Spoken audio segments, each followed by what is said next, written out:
Good morning, students. So today we are going to discuss about the stereochemical aspects of nucleophilic substitution reactions. Okay, so in this we are going to discuss about optical isomerism and few terms which are related to that, and those terms are also related with nucleophilic substitution reactions also. Okay, so first of all, let us discuss about optical activity. Now see, uh, as we discussed earlier about optical activity, the plane of plane polarized light produced by passing ordinary light through nickel prism is rotated when it is passed through the solutions of certain compounds. Such compounds are called optically active compounds. Okay, so this we have discussed earlier, that those compounds which have the capability to rotate the plane polarized light towards either left or right, they are known as optically active substances. Okay, now since we are saying they are rotated, so they are rotated by a certain angle. The angle with which they are rotated, that angle is measured with the help of an instrument. That instrument is called polarimeter. Okay, now see, if the compound rotates the plane polarized light towards right, that is clockwise direction, then it is called dextrorotatory substance. Dextro in Greek means right rotating, or the D form, and is indicated by placing a positive sign before the degree of rotation. So if it is written that plus 52.4 degree, it means that the substance rotates the plane polarized light towards the right by 52.4 degree angle. It means that, okay, if the light is rotated towards left, the compound is said to be levorotatory, or the L form, and a negative sign is placed before the degree of rotation. So if minus 52.4 degrees is written, then it means that this will be rotated. Okay, so what does it mean? That this positive and negative sign before the name or before the degree indicates that whether the compound is going to rotate the plane polarized light towards right or towards left. Okay, now we are going to discuss three things. These are interrelated. One is molecular asymmetry, then chirality, and then enantiomer. So chirality and asymmetry, these two things are essential for a particular substance to be enantiomer. Okay, now see how we go ahead. One scientist was there, his name was Louis Pasteur. He observed in 1848 that crystals of certain compounds exist in the form of mirror images. Okay, and that laid the foundation of modern stereochemistry. These all things which we are studying, they are under the stereochemistry. Okay, now see, he demonstrated that aqueous solutions of both types of crystals showed optical rotation, equal in magnitude but opposite in direction. Okay, so this is what he observed. He believed that this difference in optical activity was associated with the three-dimensional arrangements of atoms in the molecules of the two types of crystals. Now see, overall crystals were of the same compound, but what was the difference? He observed that this rotation, which is totally opposite, this is observed on the basis of arrangement of the molecules in different way in the space in both the cases. Okay, now the spatial arrangements of four groups around a central atom is tetrahedral, and if all the substituents attached to that carbon are different, the mirror image of the molecule is not superimposed on the molecule. Now see, what is one observation? That if there are four groups attached to one of the central atom and the arrangement is tetrahedral, then if we will see the mirror image of the molecule, then the mirror images means the molecule and its mirror image, they will not be superimposable on each other. Now see, such carbon atom around which those four groups are attached, that is called stereocenter, or it is called asymmetric carbon. Okay, now what is the result of this? The resulting molecule would lack symmetry and is referred to as asymmetric molecule. Okay, so the asymmetry of the molecule along with non-superimposability of mirror images is responsible for the optical activity in such organic compounds. So what he observed, he found that these two things, first thing is asymmetry of the molecule, and second is non-superimposability of mirror images. These two things are responsible for the optical activity in these organic compounds. Okay, now when we talk about symmetry and asymmetry, then it can be observed in our day-to-day life also. Many things we see which are symmetrical or which are asymmetrical. Okay, just like a sphere, cube, cone, they are all identical to their mirror images and can be superimposed. Okay, ahead we are going to see one picture, and then it will be more clear to you. However, many objects are non-superimposable on their mirror images. For example, your left and right hand look similar, but if you put your left hand on your right hand by moving them in the same plane, now see, we don't have to rotate, we have to just move our hands in the same plane, then they will not coincide. Okay, then they will not be superimposing each other. Okay, the objects which are non-superimposable on their mirror images are said to be chiral, and this property is known as chirality. So chiral molecules are optically active, while the objects which are superimposable on their mirror images are called achiral. These molecules are optically inactive. So one more factor comes here. If a molecule is chiral molecule, then that will be non-superimposable to its mirror image, and that will show this optical activity. And if it is superimposable, then it will be termed as achiral, and that will be optically inactive. Okay, now see, here you can see these pics from left side top. You can see what we have to do. We have taken one of our hand, and if we see its mirror image, it will be like this. Okay, now I am not moving this, I am not rotating it, I am simply taking it like this and I am putting it on the mirror image. Then what I will see, I will find like this. Okay, so what I am able to see, this is non-superimposable mirror image. Okay, so we can say this form and this form, these are two mirror images of each other, and they are non-superimposable mirror images. So we will say that this particular subject or this particular object is chiral object. Now let us see this. If we see this one, then its mirror image will be like this, and if I move it from this direction to this and try to superimpose, then it will be superimposing exactly. So what does it mean?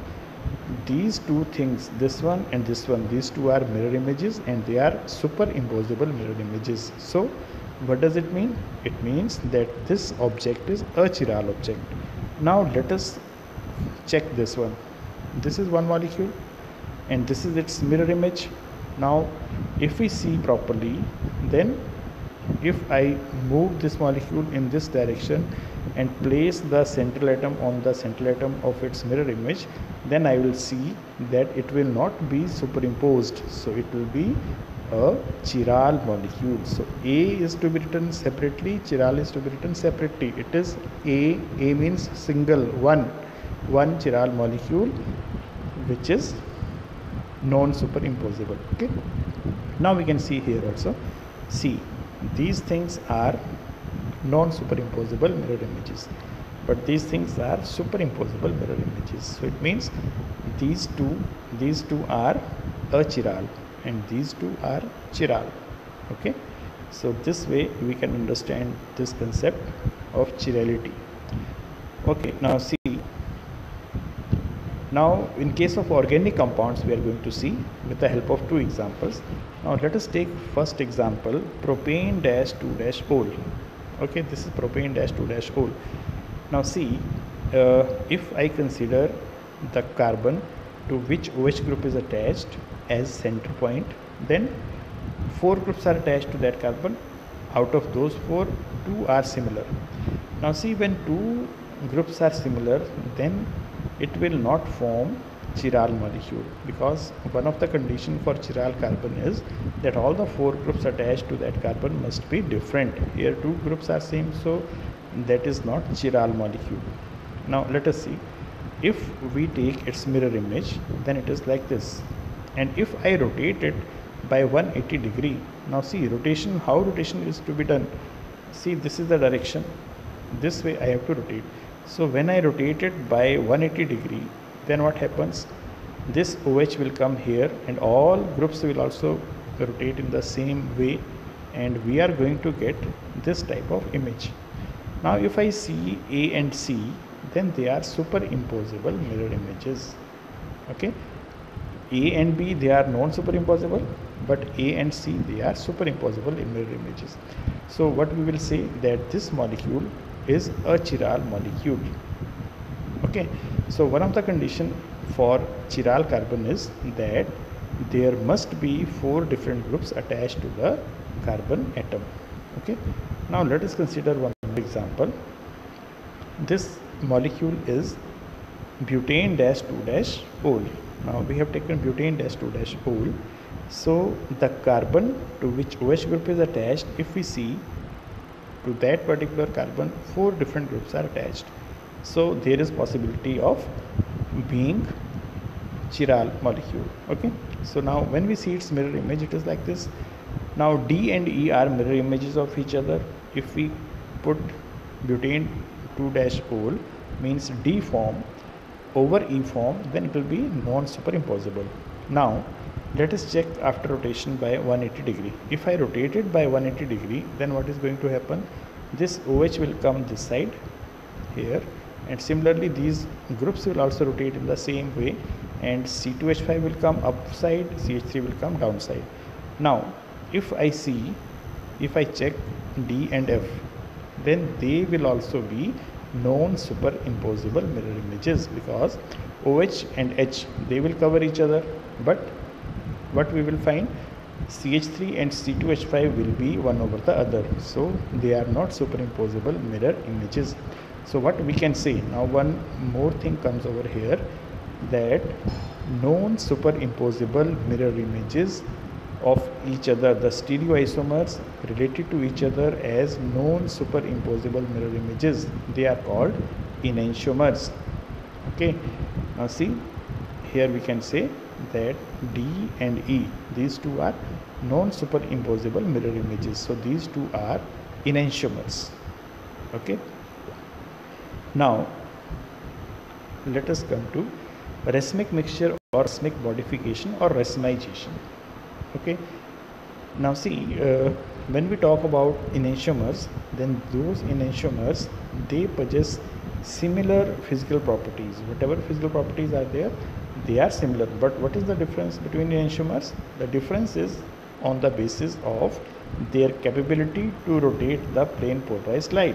One will rotate towards right side and the other will rotate towards left side. Okay, now in case we take the mixture of both and we take equal amounts, if I take 10 ml of D form and 10 ml of L form and I mix them, then what is going to happen? If I am going to pass plane polarized light through such mixture, then net rotation will be 0. Why? Because that angle by which D form will rotate it towards right, by the similar angle the L form will rotate it towards left, so overall change will be 0. Okay, and if such mixture is there, then such mixture is termed as racemic mixture, or we say it is racemization, or we say it is racemic modification, and such mixture is termed as DL form, means there is presence of D form also and L form also, or we represent it like plus minus. It means that both type of optical isomers are existing in that. Okay, now let us discuss what do we mean by retention. Okay, now see, first of all, what do we mean by configuration? Configuration means how the different groups attached to a particular central atom are placed in the space. Now, when a particular substance undergoes some chemical reaction or some change, and the placement of the groups attached in the product is same as the placement of groups in the reactant, then what we will say? We will say that it has retained its configuration, means where the groups were present earlier in the same position, the new groups are also present. So this will be termed as retention of configuration. Now see, let us take this example. When we take 2-methyl butane-1-ol, then we react it with HCl, then what happens? The place of OH is replaced by Cl. Okay, but all other groups remain as it is, means wherever they were placed they remain as it is. So what do we say? That configuration of the product is similar to that of reactant, that is placement of all the groups attached to central atom is same. So we will say this is a retention of configuration. Okay, now what do we mean by inversion? Okay, now see, inversion means that there will be totally different configurations. The way all groups attached to central atom were placed in reactants, they will be just inverse, they will just reverse. Okay, now see, let us see this reaction. Suppose we have taken this as reactant, and what is going to happen? One substituent will come, Y, and that is going to replace X.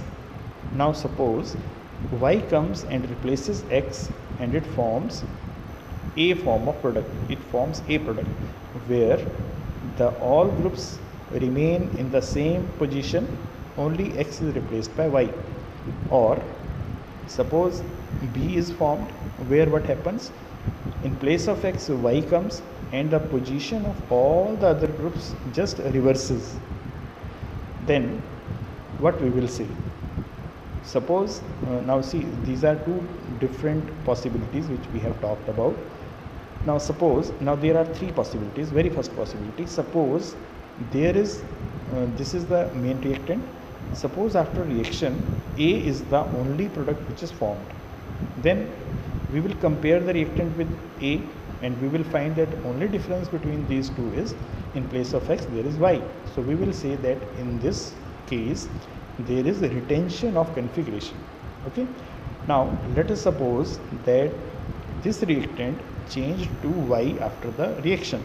Now we will find that in place of X there is Y, but positions of all other groups, they are also just reversed.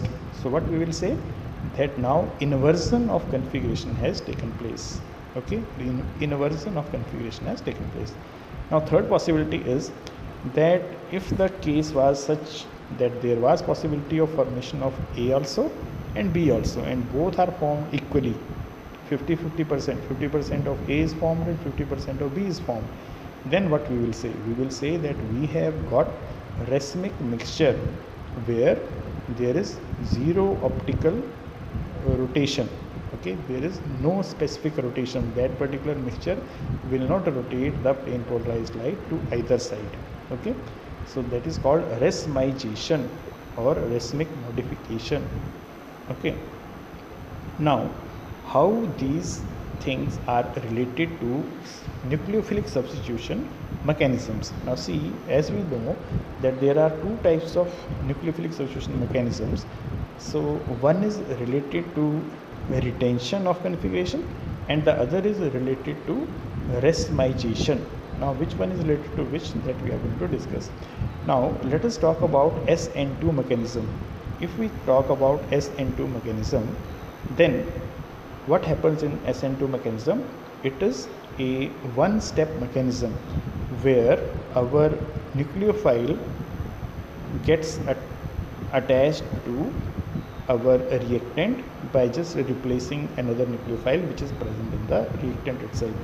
Okay, so what we find there, that in place of leaving nucleophile there is attachment of the added nucleophile, and the product which is formed that has just a reverse configuration. So in this case we will say that SN2 mechanism results in the inversion of configuration. Just like in this case we are able to see that in place of Br there is attachment of OH, but all other three groups, they are placed in the just inverse, in the reverse direction as were placed in the reactants. So we will say that it is inversion of configuration. Okay, now if we talk about SN1 mechanism, then what happens? In case of SN1 mechanism, there is two-step mechanism. So in the very first step there is formation of carbocation. Okay, now see, when there is formation of carbocation, then the carbon which is having positive charge has one vacant orbital. Okay, and when some nucleophile is about to attach itself with this, then what is the possibility? There is possibility of attaching nucleophile in two ways. Okay, in one way there will be formation of similar type of configuration, and in the other way there will be configuration which is just invert of that. Okay, now why it is so? Because in carbocation formation all other three groups which are attached to positively charged carbon, they lie in the same plane. So since they lie in the same plane, so there is possibility of formation of retention of configuration as well as inversion of configuration. So both products will be formed equally. Now since both products are formed equally, so there will be formation of racemic mixture, that is D form and L form both will be formed collectively, and we will say that this mechanism has resulted in racemization. Okay, now whatever we have discussed, that on the basis of that you have to solve these home assignments. Okay, thank you.